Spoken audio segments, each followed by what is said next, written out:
ताजमहल, ये नाम सुनते ही हमारे जहन में प्यार की एक निशानी की तस्वीर आती है ना? दुनिया के 7 अजूबों में से एक, जिसे शाहजहां ने अपनी बेगम मुमताज के लिए बनवाया था। लेकिन इस सफेद संगमरमर की कहानी सिर्फ एक प्रेम कहानी से कहीं ज्यादा गहरी और पेचीदा है। क्या हो अगर हम कहें कि जो अब तक हम जानते आए हैं वो शायद पूरी सच्चाई नहीं है। इसके बंद दरवाजों के पीछे, इसकी मजबूत नींव के नीचे और इसकी बनावट में कुछ ऐसी कहानियां हैं जो वाकई हैरान कर देने वाली हैं। तो चलिए आज ताज के उन रहस्यों से पर्दा उठाते हैं। हम बात करेंगे उन 22 बंद कमरों की जिनके बारे में न जाने कितनी अफवाहें हैं।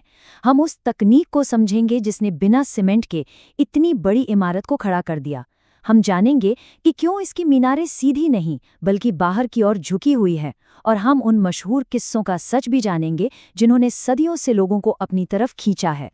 ठीक है, तो सबसे पहले बात करते हैं इसके कंस्ट्रक्शन की, उस चमत्कार की जिसने आज के बड़े बड़े इंजीनियरों को भी सोचने पर मजबूर कर दिया है।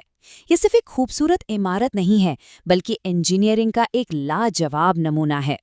सोचिए, ताजमहल यमुना नदी के किनारे रेतीली जमीन पर बना है। अब ऐसी जगह पर इतनी भारी भरकम इमारत की नींव रखना ही अपने आप में एक बहुत बड़ा चैलेंज था। तो इसे कैसे किया गया? उस समय के इंजीनियरों ने नदी के किनारे कई गहरे कुएं खोदे, फिर उन कुओं को पत्थर और मलबे से भरकर एक ठोस बेस तैयार किया गया। और इसके बाद जो किया गया वही तो असली जादू है। उस बेस के ऊपर आबनूस और महोगनी की लकड़ियों का एक जाल बिछाया गया। अब दिलचस्प बात यह है कि इन लकड़ियों की खासियत होती है कि इन्हें जितनी ज्यादा नमी मिलती है ये उतनी ही फौलादी और मजबूत होती जाती हैं, और ये नमी इन्हें मिलती है यमुना नदी से। यही वो सीक्रेट है जो 350 सालों से ताज को थामे हुए है। हालांकि अब नदी का जल स्तर घट रहा है जिससे इन लकड़ियों में नमी की कमी आ रही है और ताज में हल्की दरारें भी देखी गई हैं। एक और कमाल की बात, ताजमहल की चारों मीनारें बिल्कुल सीधी नहीं हैं, वो हल्की सी बाहर की तरफ झुकी हुई हैं। और ये कोई गलती नहीं बल्कि एक बहुत ही सोची समझी इंजीनियरिंग थी। इसे ऐसा इसलिए बनाया गया ताकि कभी कोई बड़ा भूकंप आए तो ये मीनारें मुख्य मकबरे पर न गिरकर बाहर की तरफ गिरें और मुमताज की कब्र बिल्कुल सुरक्षित रहे। आज हम बड़ी बड़ी इमारतें सीमेंट से बनाते हैं, लेकिन सीमेंट का आविष्कार तो 1824 में हुआ था, जबकि ताजमहल का निर्माण 1631 में ही शुरू हो गया था। तो फिर इन भारी संगमरमर के पत्थरों को आपस में कैसे जोड़ा गया? इसके लिए एक खास तरह का पेस्ट बनाया गया था। इसमें गुड़, बताशे, बेलगिरी का पानी और कई देसी चीजों को मिलाकर एक ऐसा शक्तिशाली बाइंडर तैयार किया गया था जो आज भी इस इमारत को मजबूती से जोड़े हुए हैं। भारत की सबसे ऊंची मीनार कौन सी है? ज्यादातर लोग कुतुब मीनार का नाम लेंगे, लेकिन ये जानकर हैरानी होती है कि ताजमहल की ऊंचाई असल में कुतुब मीनार से भी ज्यादा है। जी हाँ, ताजमहल 73 मीटर ऊंचा है, जबकि कुतुब मीनार की ऊंचाई 72.5 मीटर है। तो जब हमने इसके कंस्ट्रक्शन के कुछ कमाल देख लिए, तो चलिए अब उन कहानियों और विवादों की दुनिया में चलते हैं जो ताजमहल के इर्द गिर्द घूमते रहते हैं। इनमें से सच क्या है और अफवाह क्या, आइए पता करते हैं।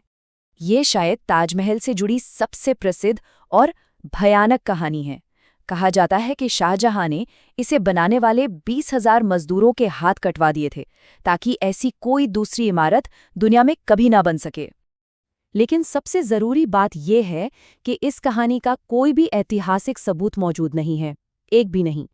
ज्यादातर इतिहासकारों का मानना है कि ये सिर्फ एक अफवाह है। असल में शाहजहां ने उन कारीगरों और आर्किटेक्ट्स को जिंदगी भर की पगार देकर उनसे कॉन्ट्रैक्ट साइन करवाया था कि वे ऐसी कोई दूसरी इमारत नहीं बनाएंगे। और अब बात करते हैं सबसे बड़े रहस्य की, ताजमहल के 22 बंद कमरे। कई सालों से दावा किया जाता रहा है कि इन कमरों में हिंदू देवी देवताओं की मूर्तियां हैं और ये पहले एक शिव मंदिर था। लेकिन आर्कियोलॉजिकल सर्वे ऑफ इंडिया यानी ASI का कहना है कि ये 22 अलग कमरे नहीं बल्कि एक लंबा गलियारा है जिसके दरवाजे सुरक्षा कारणों से बंद रखे गए हैं।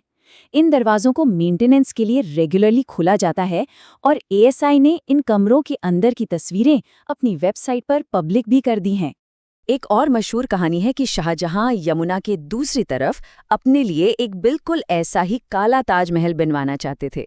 लेकिन इससे पहले कि वो ऐसा कर पाते, उनके बेटे औरंगजेब ने उन्हें कैद कर लिया। सुनने में ये बहुत रोमांटिक लगता है ना, लेकिन इतिहासकारों का मानना है कि ये भी एक मनगढ़ंत कहानी ही है। जिस जगह पर काला ताज बनाने की बात होती है, वहां कई बार खुदाई हो चुकी है, लेकिन ऐसा कोई सबूत नहीं मिला। तो इन मिथकों से परे ताजमहल के हर पत्थर में एक असली कहानी छिपी है। ये कहानी है उस जुनून की, उन लोगों की और उस कीमत की जो इसे बनाने में लगी।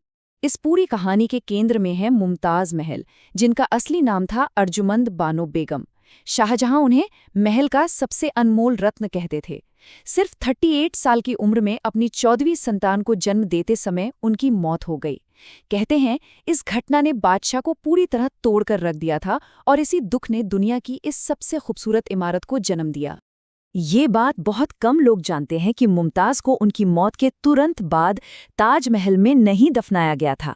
उनकी मौत 1631 में बुरहानपुर में हुई, जहां उन्हें कुछ समय के लिए दफनाया गया। जब ताज का कंस्ट्रक्शन शुरू हुआ तो उनके शरीर को आगरा लाकर एक बगीचे में रखा गया और पूरे 22 साल बाद जब 1653 में ताज बनकर तैयार हुआ, तब जाकर उन्हें उनके आखिरी आरामगाह यानी मुख्य मकबरे में दफनाया गया। अब जरा इसके स्केल को समझिए। ये कोई छोटा मोटा प्रोजेक्ट नहीं था। इसे बनाने में पूरे 22 साल लगे और 20,000 मजदूरों ने इस पर दिन रात काम किया। ये एक तरह का ग्लोबल प्रोजेक्ट था। ईरान से कैलीग्राफी के माहिर, बुखारा से संगमरमर तराशने वाले और बलूचिस्तान से पत्थर काटने वाले कारीगर बुलाए गए। इसमें 28 तरह के कीमती पत्थर जड़े गए, जिन्हें चीन, अफगानिस्तान और अरब जैसे देशों से मंगवाया गया था।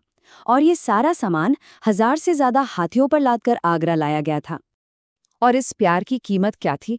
उस समय इस पर करोड़ों रुपए खर्च हुए थे। अगर आज की तारीख में ताजमहल को दोबारा बनाया जाए तो एक अंदाजे के मुताबिक इस पर करीब 57 अरब 60 करोड़ रुपए से भी ज्यादा का खर्च आएगा। तो सवाल ये है कि सदियां बीत जाने के बाद भी ताजमहल आज भी दुनिया भर के लोगों को अपनी ओर क्यों खींचता है? क्या ये सिर्फ इसकी खूबसूरती है या फिर कुछ और? शाहजहां जानते थे कि उनकी दौलत, उनकी ताकत, उनकी सल्तनत एक दिन सब खत्म हो जाएगा। उन्होंने कुछ ऐसा बनाने का सोचा जो हमेशा रहे, जो वक्त को भी मात दे दे। और उन्होंने अपनी पत्नी की याद में ताज को बनवाया। आज न वो बादशाहत रही, न वो सल्तनत, बस ये ताज है जो उस सदियों पुरानी कहानी को आज भी जिंदा रखे हुए है। तो ताजमहल सिर्फ एक मकबरा नहीं है, ये एक अमर प्रेम कहानी, इंजीनियरिंग की बेजोड़ प्रतिभा, रहस्यमयी मिथकों और एक बेमिसाल सुंदरता का संगम है। और यही सब मिलकर इसे वो बनाते हैं जो ये आज है, एक आइकॉन।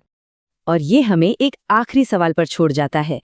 जब इतिहास, मिथक और कला एक दूसरे में इतने घुल मिल जाते हैं, तो हम किस कहानी पर यकीन करें? वो जो हमें बताई गई है या वो जिसे हम खुद खोजते हैं? इसका जवाब शायद सबके लिए अलग-अलग हो।